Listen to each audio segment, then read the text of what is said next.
In the heart of Manhattan, one architect turned a tiny rooftop studio into a breathtaking three-story penthouse.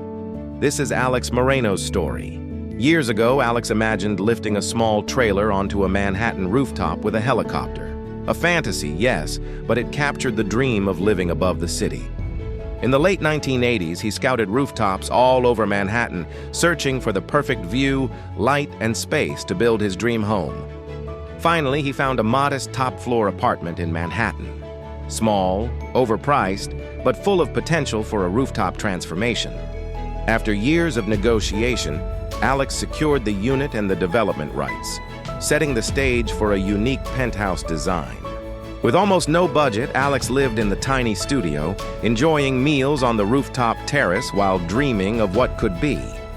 By 1995, he began renovations. City restrictions forced him to get creative, resulting in a three-story A-frame design, a rooftop chalet in the middle of Manhattan.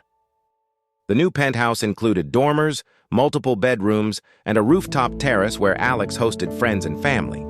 Years later, Alex adopted a son, and the rooftop became a playground for family and friends, complete with Nerf battles and barbecues. Even decades later, the penthouse is still evolving, a true labor of love, combining creativity, family life, and Manhattan skyline views. From a small studio to a rooftop paradise, Alex Moreno proved that with vision and persistence, dreams can rise above the city.